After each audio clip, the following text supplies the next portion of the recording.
Hello everyone, welcome back to Nursing Guru. This is Manoj here. Today we are going to see about the another important unit in the physiology.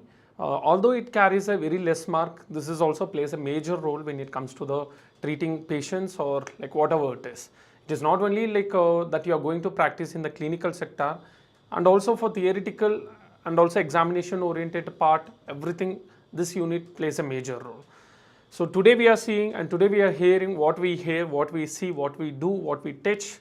All these things will be comprising in this unit. So it will be complete involved of entire sensory organs. So hope you will be knowing that. So today we are going to see about the sensory organs. See, anatomical part already we have discussed. So today we are going to discuss about the physiology of sensory organs. So here, if you see the sensory organs in the physiological part or anatomy, whatever it is, there are 5 sensory organs which plays a major role. What are those 5 sensory organs? Touch, sight, hearing, smell, taste.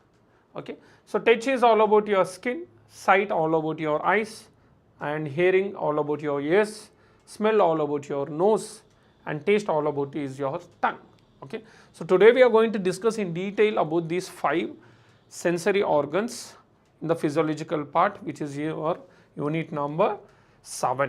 Okay, so this is the blueprint layout for first sem BSc nursing students, where in this unit number 7 you will get 1 mark. How much you will get? 1 mark, that is 1 MCQ you will get. So don't neglect as it is like 1 mark so that I can skip this chapter or something as such. Sometimes the 1 mark will decide whether you want to pass or not. So in that case, this plays a major role for you to at least gain that one particular mark. For the ranking students again, to get a more higher mark, even this 1 mark plays a major role. Clear with this?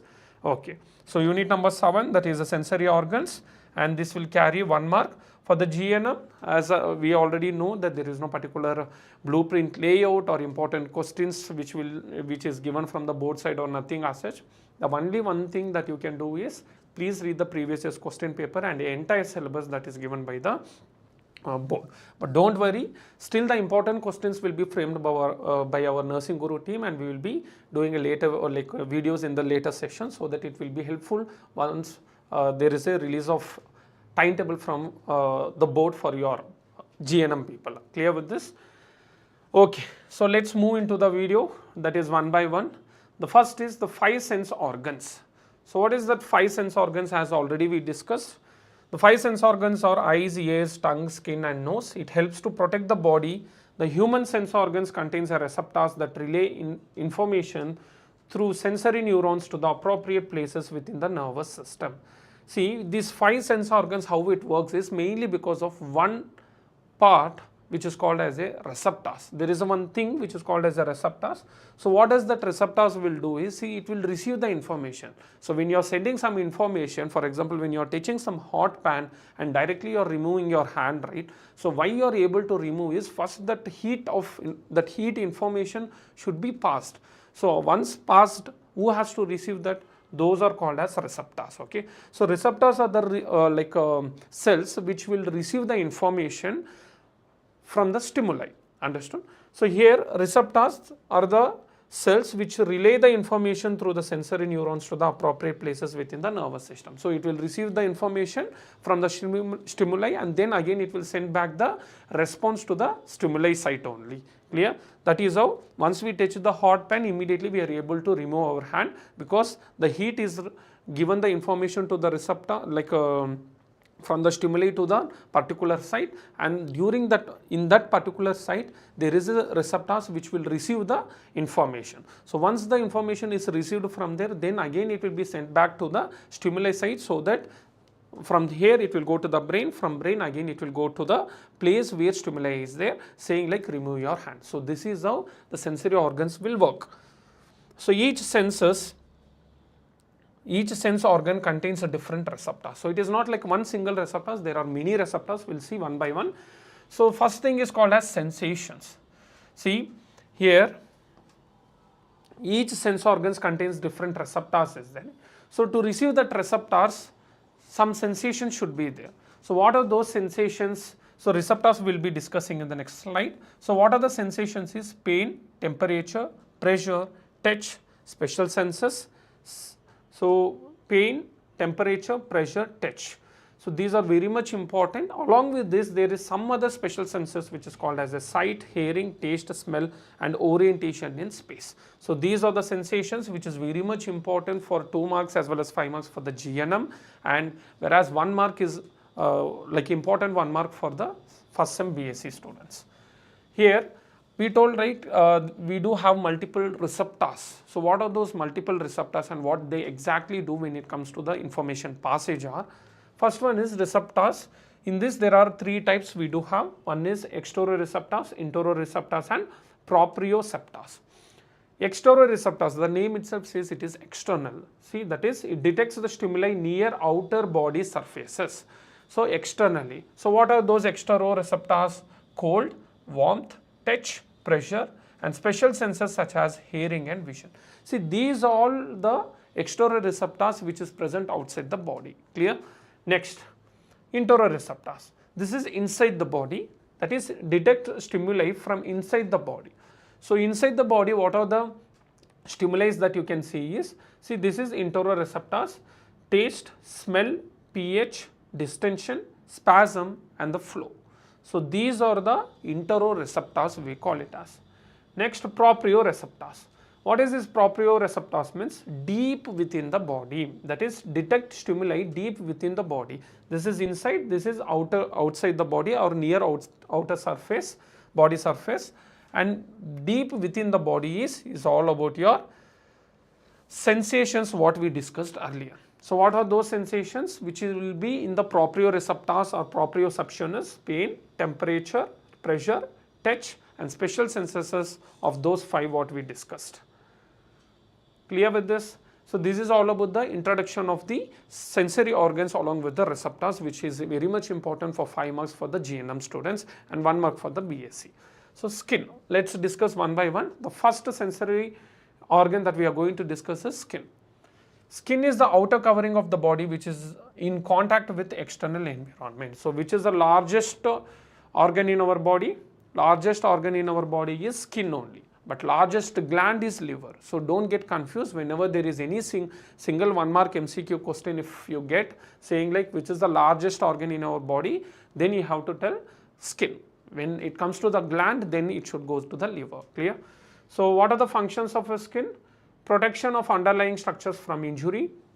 Mainly it helps in the protection purpose. Excretion of salts like sodium chloride and metabolites like urea. So excretion of salts in the form of sweat and also in the form of metabolites like urea in the urine. Okay. Provides sensation which gives the awareness of environment. Mainly sensation. So skin gives a sensation for us, right? Excretion of sweat and sebum. Secretion of sweat and sebum, again it will be taken care by the skin. And secretion of sweat means it is all about your sweat glands. Secretion of sebum, sebaceous glands. Regulation of body temperature. Synthesis of vitamin D from ergosterol of skin by the action of ultraviolet rays of sun. So synthesis of vitamin D also will be taken care by the skin only. Understood? So that is why we should expose our skin when we go outside, but not in the mid afternoon, in the early morning or the late evening. Clear with this? Next, structure of the skins. So skin and functions of the skin is very much important for the 2 mark question. Next, what is the structure of a skin? This is again it will be important for 4 marks for the GNM. Okay. So what are the structure of the skin and how, what are the parts it consists of is? Skin consists of an outer layer which is called as an epidermis. Epi means outer, dermis is skin layer. Okay. And inner layer, that is the dermis. The outermost layer of the skin is called as an epidermis. The innermost layer of the skin is called as a dermis. Okay. Here if you see, you can clearly understand the outermost layer of the skin is epidermis. Next is the inner layer, that is dermis. The innermost layer is hypodermis, which is also called as the subcutaneous. Epidermis, dermis, hypodermis, which is also called as a subcutaneous. Why it is hypodermis means it is below the dermis, right? So it is called as hypodermis. And if you see in the hypodermis area, you can see blood vessels, everything will be there. And if you see in this area, the left lateral side, there is a hairy follicle which will be there from the hypodermis. From the subcutaneous site only, the root of hair growth will be there, sweat gland will be there. This is the sweat gland, and next fat adipose tissues are there, and connective tissues, the white color is called as the connective tissues. So this is the complete structure of a skin, which is very much important for 4 marks for the GN. Next, let's discuss one by one. First is the epidermis. It is made up of stratified epithelium and contains the following layers. So what are, see, this is a repeated question for the 2 marks for both GNM as well as BSc. But what you can do, since it is an MCQ, sometimes if they ask for 2 mark question also, try to attend the same and write. And in MCQ also they can ask like except, they may ask these 4, and they may ask like which is that except. They may give one extra option as wrong answer, and then they may ask you to identify that. So in that case, what you have to do is, epidermis, it is made up of stratified epithelium and contains the following layers. First, what is that epidermis layers is, see, you can see from top to bottom, dead cells flaking off at the skin surface. So this is the normal skin surface. So below that, if you see, there is a stratum corneum, the first layer, second stratum lucidum, second layer, and next stratum granulosum, stratum spinosum, stratum basal, so finally the dermis. So these are the layers of the epidermis. So dermis will start from here. So what you can do, what all the layers are being mentioned here, these layers are called as epidermis, which will be important for your 2 mark question.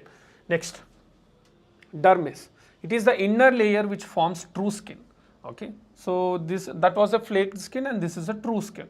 It contains the following structures such as melanophore cells, arterial and venous capillaries, and sensory nerve endings also will be there in the dermis only. Sweat and sebaceous glands.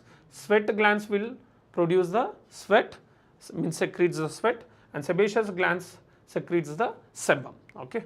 Hair roots and arrector pili muscles, that is, it helps in the contraction of, means like these, the contraction of these muscles produce the straightening of hair. So hairs will be, some people, hair distributions will be different, right? How it is happening is, so our scalp hair, if you talk about, some hairs will be straight and some it will be curling. Why means because of the contraction of the arrector pili muscles. So if there is a more contraction of arrector pili muscles, what will happen is it will produce a straightening of the hairs. So the hairs will be straightened for them. So that is the rationale behind of it. So if you see here again, epidermis, dermis, subcutaneous, which is also called as a hypodermis, veins, arteries, and even sweat glands are there, and Pacinian corpuscle, blood, and see, these all will be the anatomical structures which is already been discussed, so not required here. And next is the secretions of skin. So what are the secretions of skin? This is very much important even for 1 mark and as well as 2 mark. The 2 secretions of skin are sweat and sebum. In the skin, there are 2 secretions, one is sweat as well as the sebum. So what does sweat exactly does and how it is secreted is, sweat is secreted by sweat glands which arise from the dermis area only. Okay, they are twisted tubular glands and their ducts open in epidermis. Sweat glands are more numerous in the palms of hands and sole of feet. About 500 ml of sweat is formed in 24 hours. See, sweat glands, it is present in all over the body, but especially in the palms and the soles, it is more in numbers, that is numerous in numbers. Why means because you can notice that there will be more number of most people, they will sweat a lot when it comes to the palm and the sole. Why it happens? Because of the secretion of sweat glands. Okay, secretion of sweat by sweat glands. Sweat contains mainly water, some salts and trace of other waste products, that is perspiration or sweating. So 1 mark question how they may ask is, sweat is also known as dash perspiration, or perspiration is also known as dash sweating. It can be classified into 2 types. One is insensible perspiration and number 2 is sensible perspiration. Insensible perspiration is which evaporates quickly and so it is not been absorbed, whereas sensible perspiration is, that is sweating, which occurs during excessive sweating. So production of sweat is more than evaporation. So this is the differences between it. If you see insensible perspiration, which evaporates quickly, it will be quickly evaporated, so it is not absorbed. Since it is evaporated, there is no absorption taking place here, whereas sensible perspiration, here production of sweat is more than evaporation. Okay, that is the differences between here. The secretion of sweat is controlled by sympathetic nerves. So this is very much important. Sweating is mainly controlled by the, that is secretion of sweat is mainly controlled by the sympathetic nervous system. So what are the secretions of sebum is? Sebum is a greasy secretion produced by the sebaceous glands. They are small flask shaped glands which are present in the dermis. See, always remember, in the dermis only these two kinds of things like sebum as well as the sebaceous glands will be there, sebum as well as the sweat. They have a duct which opens into the hair follicles. So here, since they have a duct, again what it will be there is the sebum, whatever it is produced, it is pushed outside into a hairy follicle. The sebaceous glands are present in the skin of many parts except the palm of hands and sole of feet. Sebum keeps the skin oily and prevents it from drying. So sebum, it is present all over the body except the palms and the foot, that is the palms and the soles of the feet, palms of hands and soles of feet. So there if you see in the sweat glands, it is present all over the body but more number in palms as well as the soles of feet, but here it is vice versa. So usually you can notice that there will not be any oil in the hands and the legs, but there will be sweat in the hands and the legs. So that is the differences between the sebum and sweat that you can give in your 2-mark question. So this is all about your skin. So next let's move to the sensation of a smell, which is your second part of or second sensory organ. Sensation of smell is also known as olfaction. This is very much important. Sensation of smell is also known as dash. This will be a direct question for both of you.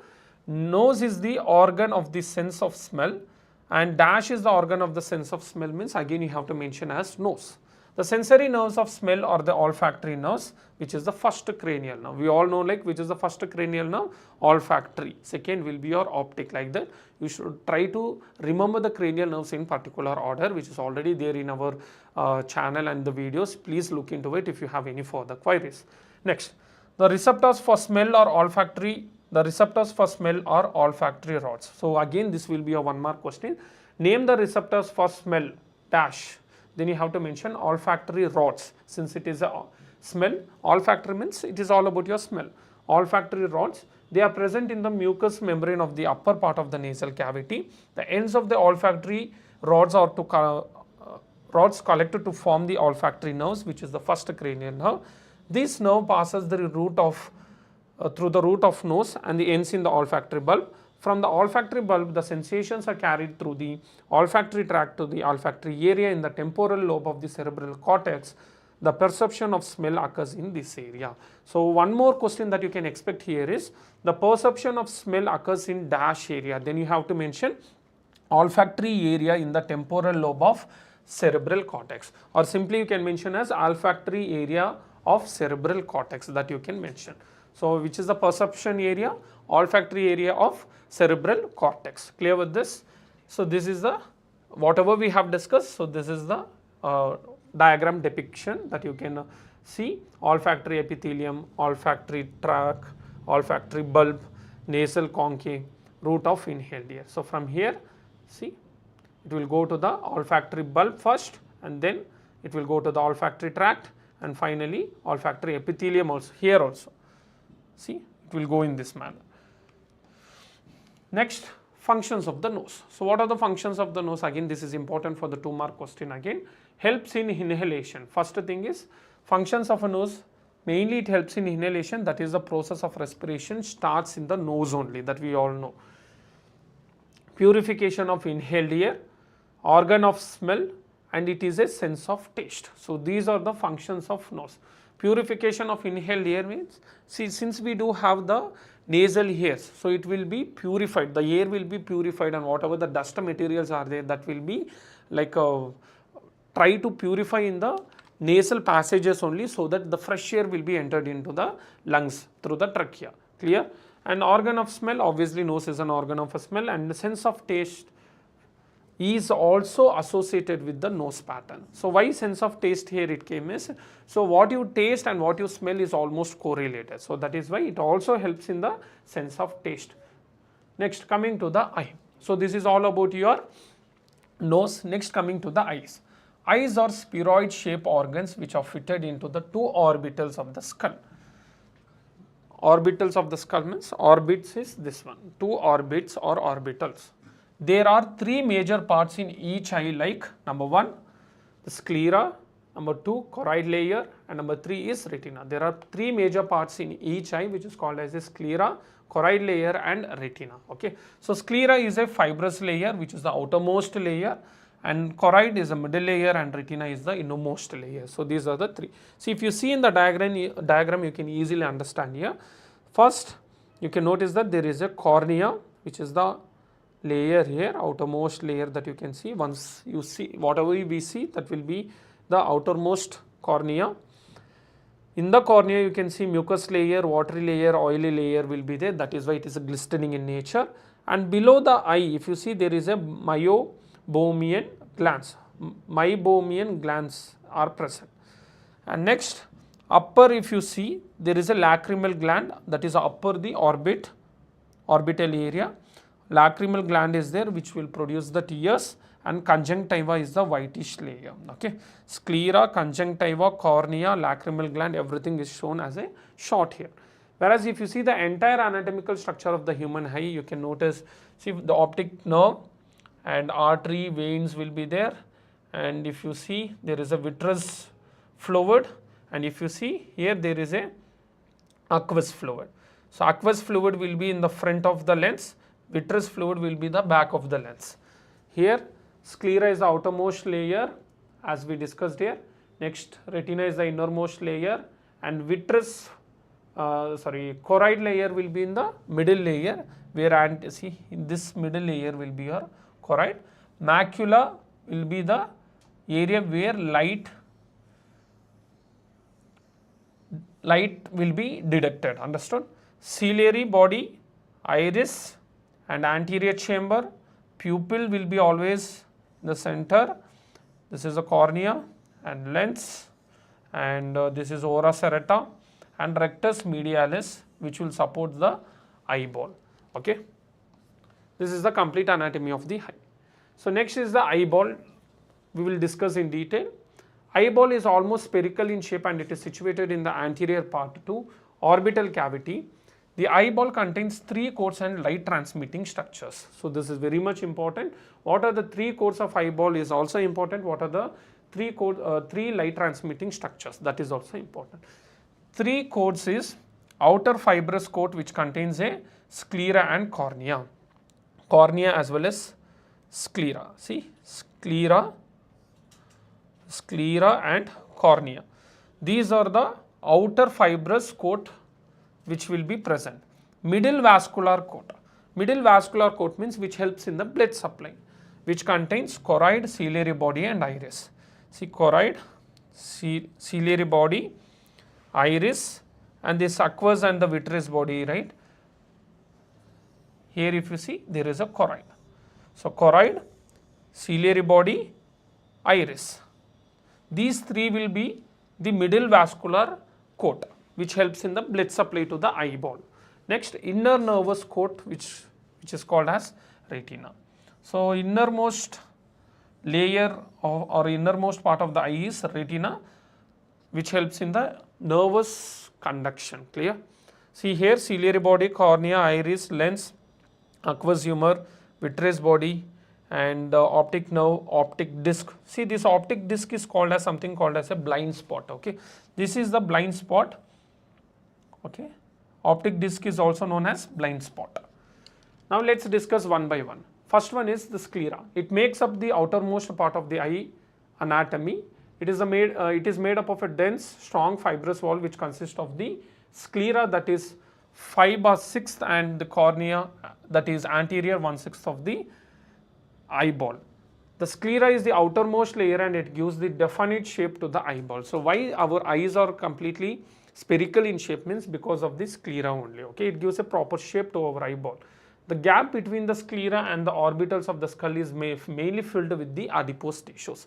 So the gap between those two, that is between the sclera and the orbitals of the skull, sclera that is outermost and orbits of the skull, how it is fixed is because of the adipose tissue. That is why you can able to touch in different ways also, understood. Next, The choroid layer. This is the second layer forming the eyeball. It consists of a densely capillary rich layer supplying blood to the eyeball. So blood supply, that is why it is called as a vascular one. The choroid layer also acts as a black screen which prevents extra reflections in the inside the eyeball so that we can get a perfect image. So why we are able to get a perfect image is mainly because of the choroid layer, because it acts as a black screen, understood? It acts like a black screen to prevent the extra reflection. So when 2 to 3 reflections are there also, because of this black screen which is mainly a part of the choroid layer, what will happen is it will try to prevent the glistenings, all those things, where perfect image will be created. Next parts are what are the parts of the choroid layer are iris, ciliary body and the ligaments, that already we discussed. Next, coming to the iris. This is the extension of the choroid layer towards the anterior side of the eye. This iris is pigmented due to which there appears color in the eyes. See, this is the iris. Okay, the pigment is genetically determined and can be black, brown, green, blue. See, you can notice that iris will be a pigmentation color. So few people iris color will be black, some people will be gray in color, some people will be black, complete black in color. So it depends. So the pigment is genetically determined. It can be black, brown, green, blue, anything it could be. The iris has a small orifice that at the center, which is called as a pupil. See, at the center this is the iris, the outermost sclera, and the side white is there, right? That is called a conjunctiva. In the iris, in the center part, if you see, there is one black color, right? So that is called as the pupil. Okay, so this is what we will be examining in the patients in the hospital or during our physical examination, especially in the eye examination. Okay, so this one, how you will be assessing is, if see, this is something called as a bright light. See, whenever you apply some extra light or some extra light rays on the eyes, the pupils will be constricted. So that is a normal mechanism and the reflex action that we will be seeing. Instead of constricting, if pupils are dilated, means instead of constricting, the pupils are not at all reacting, then it is called as the pupils are not reacting. So something we call it as PEARL. What is this PEARL? Means pupils are equally reacting to light, yes or no. That is what we should assess during the eye examination. So that already we have discussed in the physical examination videos. So when you are assessing for that, you should see here pupils are equally reacting to light. This will be both for the both eyes. Here pupils are dilated. When light is given on the pupils, then pupils are instead reacting, they are reacting, but it is dilated. Pupils are constricted, pupils are dilated. 2 mm, 3 mm, so like that it will be there. If it goes more than 4 mm, then it is a dilated part where it shows like the person is no more can make it. The patient is almost like about to die. That is what it shows, understood? Next. The iris has a small orifice at the center called the pupil. Both parasympathetic and sympathetic nerve supply will be there for this iris. It dilates due to sympathetic stimulation for distant vision. It constricts by parasympathetic stimulation for short vision. This iris separates the aqueous chamber into the anterior and the posterior chambers. So this iris, what usually it will do is it will separate the anterior and the posterior chambers. The lens. So this is all about the iris, and next coming to the lens. The lens is a biconvex. It is very much important for your 2 marks. It is a biconvex, transparent and elastic structure that can alter its shapes. It helps to focus the objects that are based on their distance and concentrate the refracted light on the retina. When it constricts, it becomes thicker, and when it dilates, it becomes thin. So the lens, see, when it dilates, it becomes thin. When it constricts, it becomes thicker. So that is the differences that you can see whenever there is a reaction to the light. The light transmitting structures. So I told the codes is discussed. Now let's discuss about the light transmitting structures. So what are those light transmitting structures? There are 3. Number 1 is aqueous humor, lens and vitreous humor. So aqueous humor, it will be always before the lens, and next will be whatever this anterior chamber, the lens, posterior chamber. The middle one is the lens where it divides the anterior as well as the posterior chamber. So anterior chamber aqueous humor will be there, and posterior there will be vitreous humor. See, cornea, iris will be there, which will be connecting to the lens. Ciliary fibers or bodies will be there, and fovea, this is the disc which is also called as the blind spot. Optic disc we call it as, or blind spot. Optic nerve, retina, innermost layer, outermost layer, sclera. So outermost layer, innermost layer and middle, this is very much important. So let's discuss one by one. First one is retina.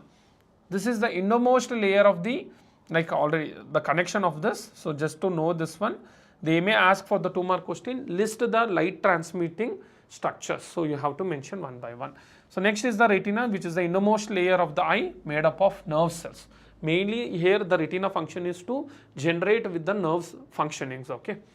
This neural coat of the eye is an essential part of the eye.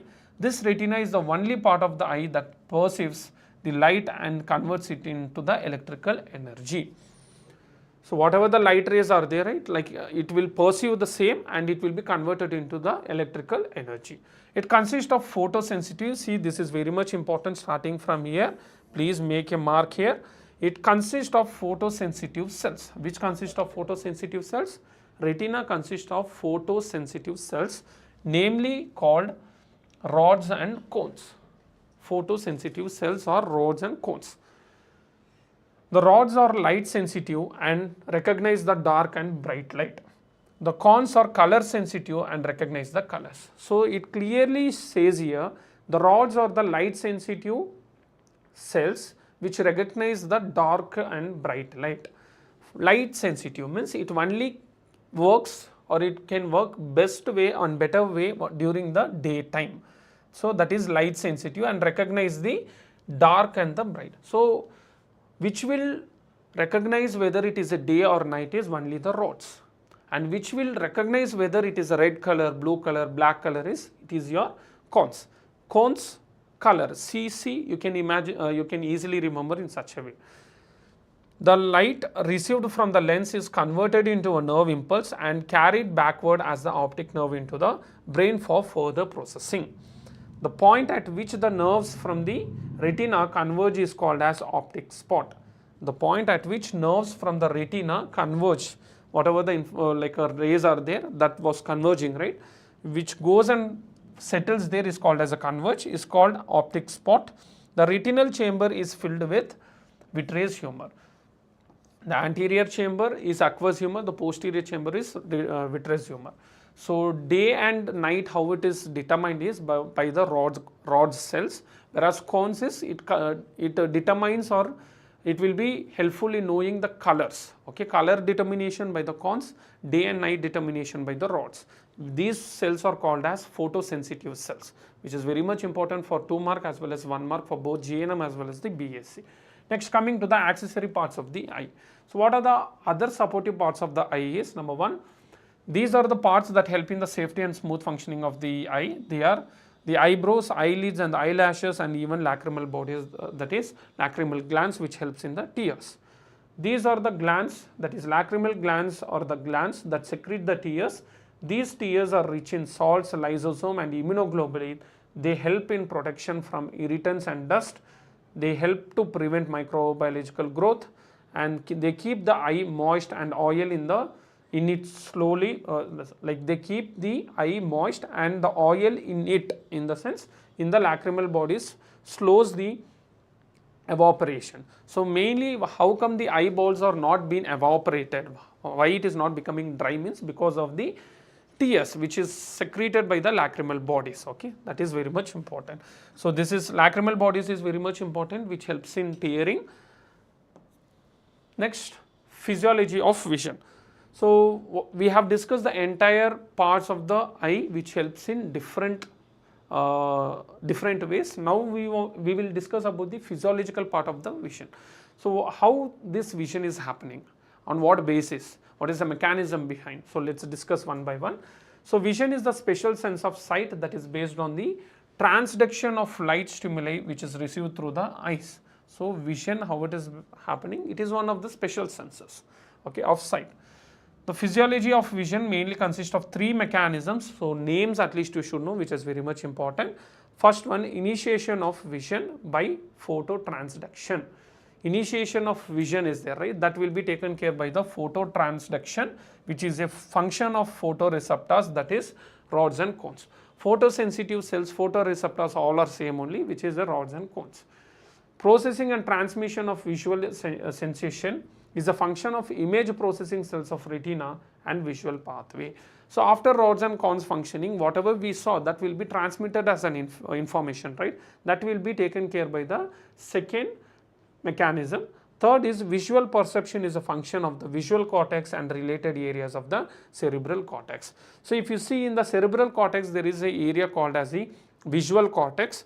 So that visual cortex, what it helps is, it will help in the perception. Visual perception means it will receive the information which is given by the transmission of visual sensation cells, and later it will be identifying one particular image and then it will be depicted. In the sense, like whatever we see, whatever it is given as an information, that will be transmitted as an image. Okay. So these are the three mechanisms which is very much important to form a vision. Clear? Phototransduction. The rods and cones are the cells that are designed to cause chemical changes when light falls on them. They serve as sensory nerve ending for visual sensation. When the light falls on them, a cascade of visual reaction starts, which results in the generation of electrical changes. Rods contains a pigment called as a rhodopsin or visual purple, while cones contains iodopsin. So this is very much important. Why there will be a phototransduction? Why? What does exactly these rods and cones do? In the first initiation of a vision is mainly the rods contains a pigment called as a rhodopsin, and cones contains a pigment called as a iodopsin, rhodopsin and iodopsin. So rods we all know, like it will determine whether it is a day or night. So dark and light vision will be taken care by the rods. So that is, they are responsible for dim light vision or monochromatic vision, while cones are responsible for color vision. So dim light, dim vision and even like bright vision, that will be taken care by the rods, whereas the second one, that is cones, are responsible for the color visions. Next is photochemical changes. The photochemical changes includes the rhodopsin bleaching and regeneration. So after this appearance of whatever the image that really this perception should takes place, right? That will be mainly taken care by the photochemical changes only. So after these chemical changes only, the final image will be appeared in front of the eyes during this process of vision mechanism.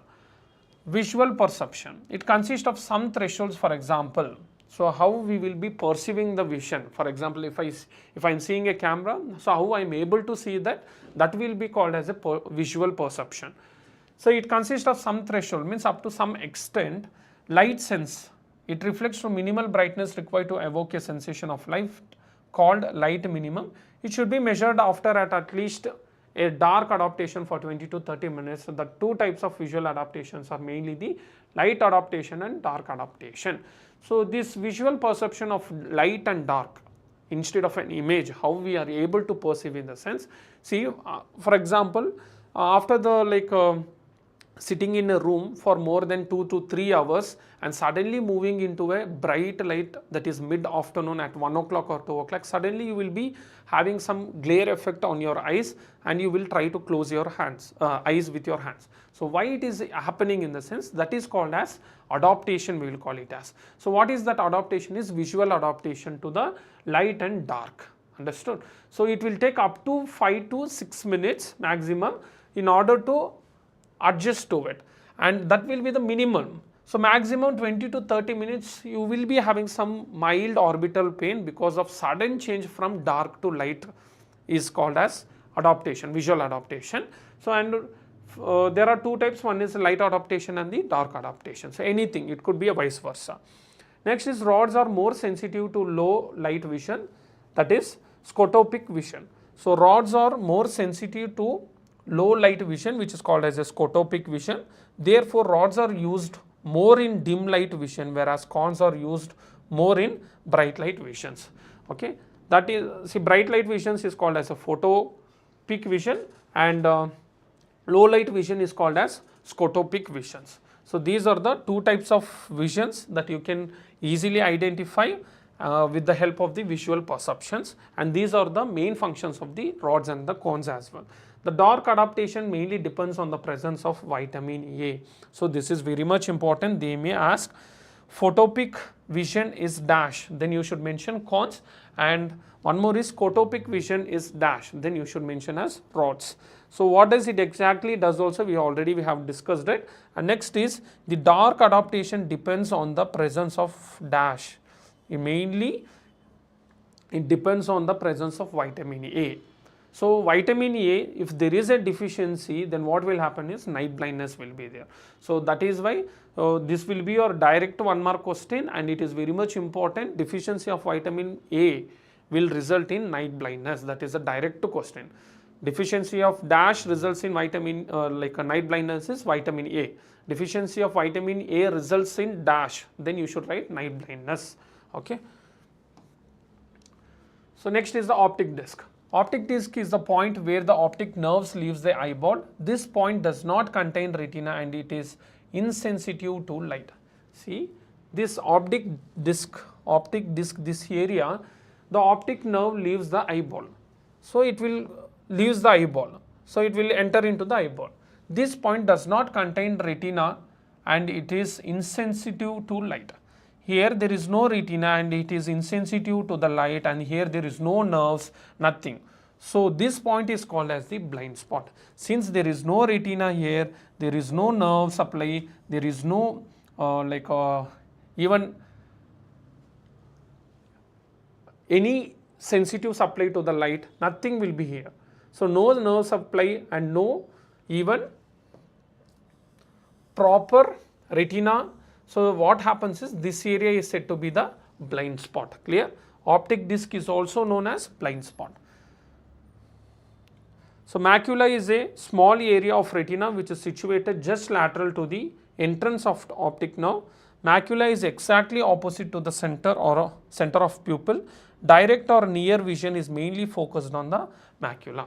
So how we are able to tell whether we are short-sightedness or long-sightedness? So in the sense, again macula plays a major role in this. See, if you see here, macula, see this is the place. Even diabetic mellitus, you can see this macular formations will be there, where that will be not loss of vision, partial loss of or blurring of vision because of macular degeneration, we will call it as.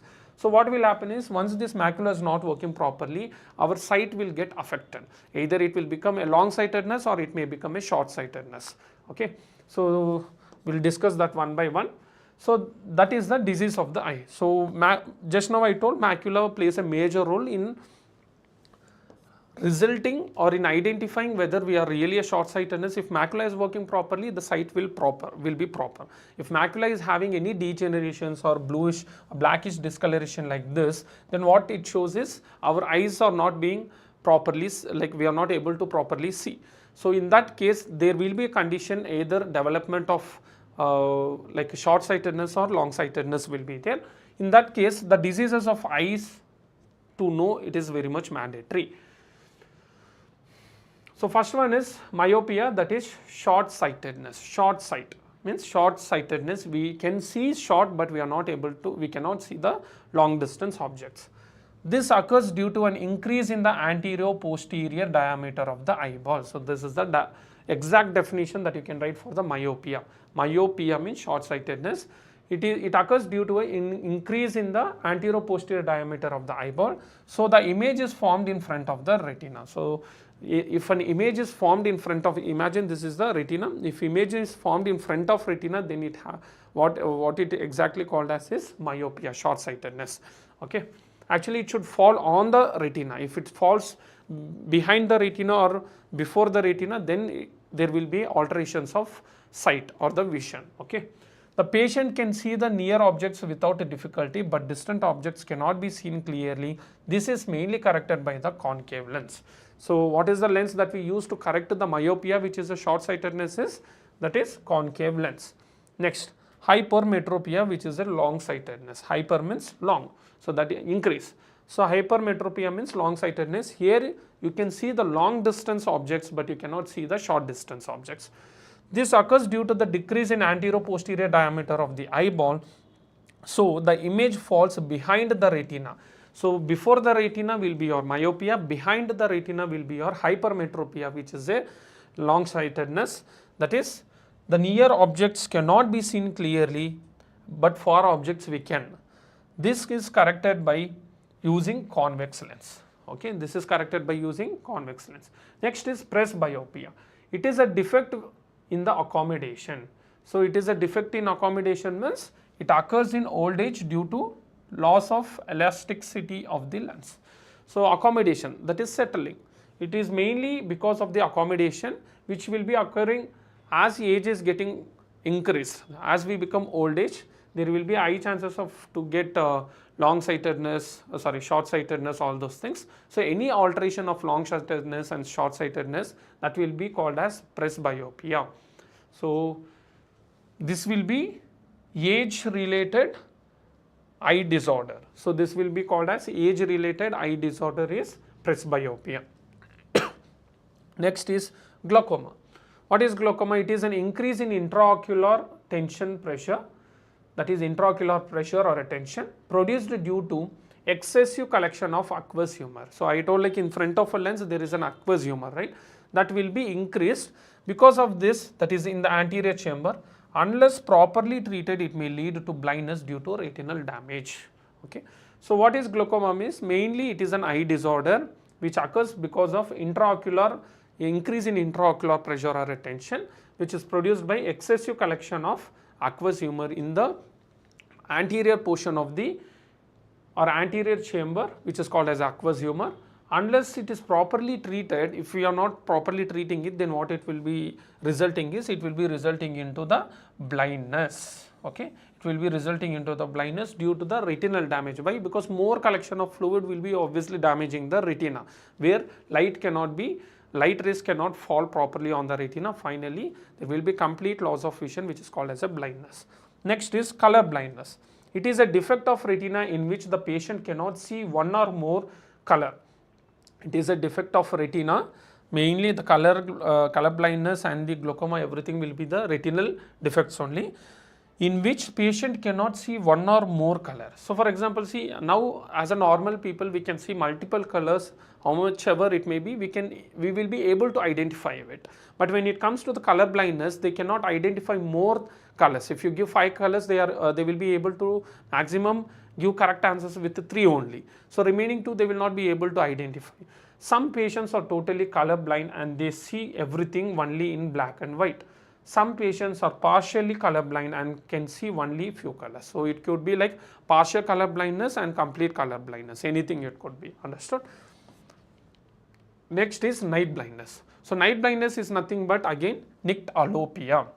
Nyctalopia means night blindness. It is the inability to see in dim light and it is due to deficiency of vitamin A. So vitamin A deficiency, night blindness, already we discussed that, which is also known as nyctalopia. Cataract, opacity of the lens is termed as cataract.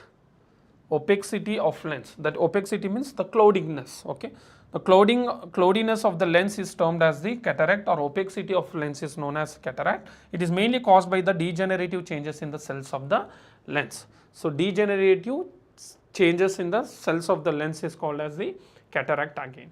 Next, coming to the ear. So this is all about your eyes. Next, coming to the ears. So again, this is your 4th sensory organ. So this is the entire anatomical structure of an ear. Here, starting from here, if you see, better you take from here so that it will be easier. Ear pinna, concha, auditory bulla, and antihelix, helix, cartilage, temporal bone is there, muscle and temporal muscle. This is again ear canal. This entire ear pinna we will call it as ear canal will be there, which is also called as, will give a connection tube called as a eustachian tube. Ear canal, tympanic membrane, this will transmit the ear waves and directly it goes to the eustachian tube and even the cochlea everywhere. And tympanic cavity, so tympanic membrane, malleus, incus and stapes. Malleus, incus, stapes, these are the bones of the ear, which is very much important for the 2-mark question for both the GNM as well as the BSc. So name the bones of the ear or name the ear bones, auditory bones. Then you have to mention these 3: malleus, incus and stapes. So circular, semicircular canals will be there, which is called as a cochlear, and vestibular nerve, which helps in auditory, and cochlear nerve. Vestibular, cochlear we call it as that nerve. Next, the ear is a complex part of sensory system. It is situated bilaterally on the human skull. So there are two ears, right? So that is why it is called as a bilaterally, which is situated on the human skull at the same level as the nose. The main functions of the ear are, of course, hearing as well as the constantly maintaining a balance. See, we all know like only ears will be helpful in hearing, but not only hearing, along with that maintaining balance. So this is very much important.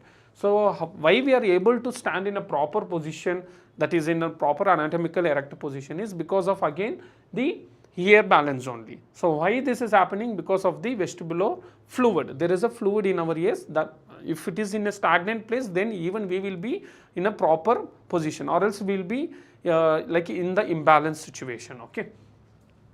The ear is anatomically divided into 3 portions. Number 1, external ear, middle ear and internal ear. See, if you see here, outer ear, pinna, external auditory canal, middle ear, tympanic membrane, which is also called as eardrum. Tympanic membrane is also known as eardrum. Auditory ossicles, that is malleus, incus and stapes. Middle ear cavity, eustachian tube. Inner ear will be oval window, round window, cochlea, semicircular canals. So these are the parts. The bony labyrinth contains 3 structures, which is very much important. Number 1 is vestibule, 2 cochleae, which is organ of hearing, and here one more question that you can expect is dash is the organ of hearing, then you should mention cochlea. Okay, cochlea. Semicircular canals, that is organ of equilibrium. Which is the organ of hearing? Cochlea. Which is the organ of equilibrium? Semicircular canals. So cochlea is the organ of hearing, and semicircular canals like this circular canals are then, those are called as organ of equilibrium. Organ of equilibrium, organ of cochlea, hearing is cochlea. Clear with the images? And next, coming to the mechanism of hearing. So this is only for your knowledge purpose, because BSc, SEM-BSc already we have told it, maximum you will get a 1-mark question here. For the GNM, only for your knowledge purpose, and sometimes they may ask for your 4 and 5-mark question. Mechanism of hearing and mechanism of equilibrium. So mechanism of hearing, obviously it will be your organ of hearing, that is your cochlea, and next mechanism of equilibrium, organ of equilibrium is your again your semicircular canals. Okay. Sound waves in ear are collected by pinna. So whatever the ear that I am getting, that will be collected in the pinna, which is a external ear. The external auditory meatus directs these waves to the tympanic membrane, which them vibrates, make them vibrate.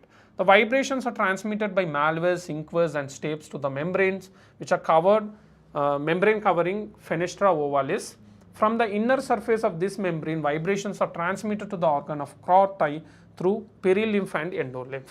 From the organ of corti, the impulses that is produced by the vibrations are carried to the brainstem through the cochlear portion of the 8th nerve, that is a vestibulocochlear nerve. The impulses are then carried to the auditory center of the brain, which is present in the temporal lobe of the opposite side. So how it goes in the sense, see, from here it will travel here to the tympanic membrane, malleus, incus, stapes, semicircular canals, cochlear, and then from there it goes to the vestibulocochlear nerve endings will be there. This will be directly connected. See, from here it will go here, and then it will directly go into the brain connections. Okay, this will be the nerve parts, cochlear nerves and vestibular nerves. Next, coming to the mechanism of equilibrium. Movement of head or alteration in its position produce movement of endolymph present in the semicircular canals. The movement of endolymph stimulates the nerve endings in the ampullae. The impulses are carried to brain through the vestibular portion of 8th nerve. These impulses produce sensations which make us conscious on the position of the head. If the position of the head is disoriented, we can then adjust it so as to maintain balance and equilibrium. See, sometimes when you sit and get up from the floor, you will be able, like sometimes you can notice that you will not be in a proper position to stand. Although you stand also, suddenly you will be swinging in, for 1 second you will be swinging like this. So why it happens is there is a fluid in the air which is called as a vestibular fluid. That fluid will be presenting in the semicircular canals. So in this it will be present. So as you get up or sit from the floor, when you change your gravitational position, then there will be high chances of getting the disorientation in your position. So when you are not able to balance your position, then when you are not able to stand in a proper position because of since you don't have a proper supporting structures to get up, then suddenly your vestibular fluid will dance. So when it gets shake, even your body also will shake. So because of vestibular fluid connection to the body mechanism of, that is body posture mechanism, so this mechanism of equilibrium plays a major role. Equilibrium means something which is in a normal equilibrium, okay. So equal range. So that is the positioning, that is a mechanism of equilibrium, and one more is mechanism of fairing. Next, coming to the auditory ossicles. The auditory ossicle consists of 3 separate bones, which is very much important, as I told earlier: malleus, incus and stapes. Malleus, incus, stapes are the 3 auditory bones which is very much important. These are connected to a form of mobile and chain to join the tympanic membrane of the external ear to the oval window of the inner ear. The handle of the malleus is attached to the tympanic membrane whilst its head links with the body of the incus and the epitympanic recess. The incus consists of the 3 parts, that is the body links with the head of the malleus, the short limb attaches to the posterior wall of the tympanic cavity, and the long limb links with the stapes. So how it gives a connection is malleus is connected to the incus, incus is connected to the stapes. That is what it says. The stapes is the smallest bone. Highlight this. This is an important concept. It is a repeated question for both the GNM as well as the BSc. Dash is the smallest bone in the human body. So we have to mention stapes. Stapes of the human bone, like a air bone, auditory bone we can mention. And its foot plate attaches to the oval window of the inner ear.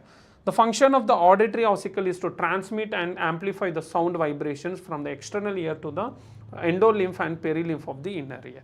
So whatever the mechanism we discussed, the same thing only. But which is the smallest bone in our human body? That is stapes, which is an auditory bone.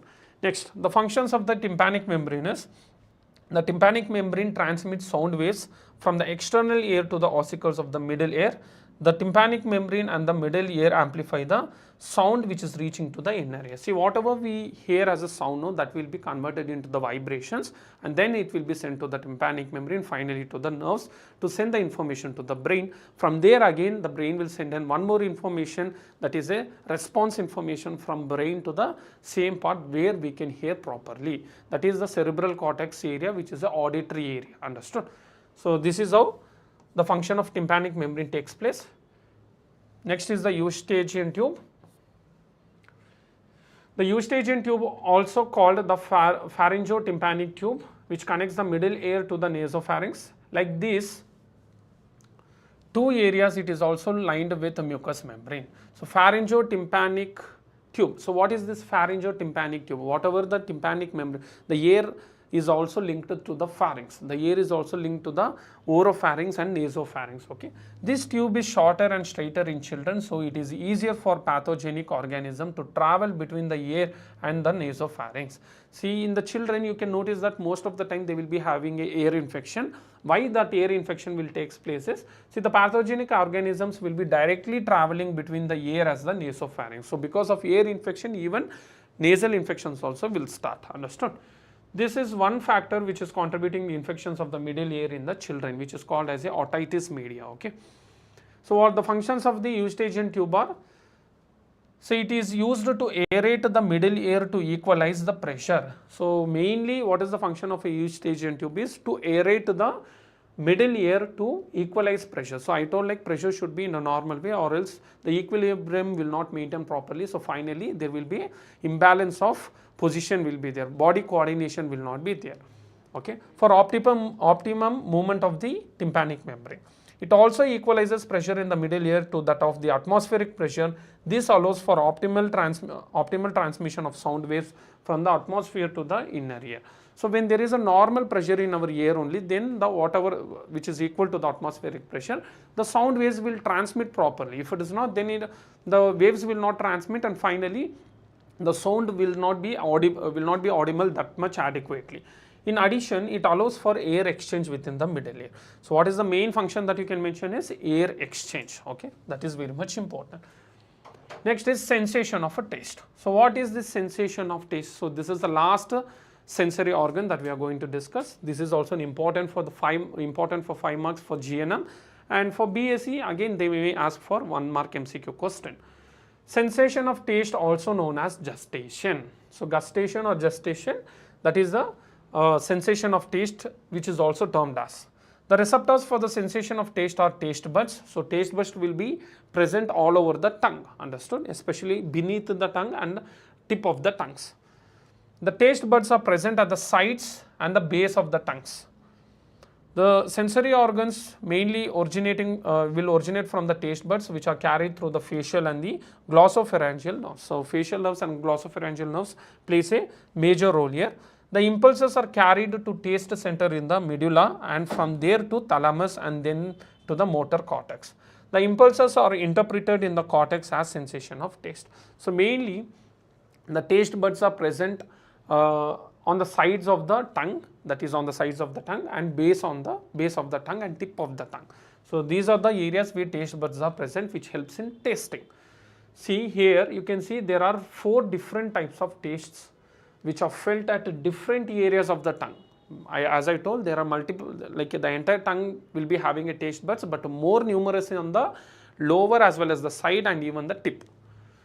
So first, here they have given in a mixed format. If you see here, the tip of the tongue will be having a sweet taste, next salty, next sour, and finally will be your bitter. See, if you take one portion of the tongue, you can notice if you see that in the microscopic structure, you can notice that, see, there will be fusiform like a papilla, fungiform papilla, and even the taste bud. See, this is the taste buds. So this is the tongue. If you take a portion of the tongue, you can see numerous taste buds will be there. Okay, so numerous taste buds. So because of the taste buds only, we are able to do the taste, or we are able to feel the taste, and we will be able to identify what taste it is, whether it is a sweet, salt, sour, and bitter. These are the 4 different tastes that we can identify. So sweet taste is felt at the tip, bitter taste is felt at the last, that is back, and sour taste is felt at the back edge, and finally salt taste is felt at the front edge. So that is why, so any food, if we taste, definitely we have to put into the middle of the tongue, so that the entire taste buds will get activated to identify the proper taste. Understood? So these are the 4 different types of tastes which are important for the MCQ, where that will be a direct question for the first sem BSc. So this is all about the entire unit of sensory organs in the physiological aspect. So anatomical part already we have discussed. Hope, although it is a 1 mark question, so it is very much important to focus on this particular unit, because as I told earlier, even 1 mark matters a lot, either for the student who is getting passed from that just pass to, or pass or fail to pass, and that same 1 mark is very much important for the person who wants a ranking or a distinction. So ensure that you are covering this unit so that you will get 1 mark for the first sem BSc, whereas the GNM again, this will be giving a multiple important questions for you as we discussed in the entire video. So still, if you have any doubts, do not hesitate to comment in the comment box, and if you require any further videos on this particular chapter or unit, please let us know so that we will work on it. So thank you, have a good day. Okay. 8 minutes?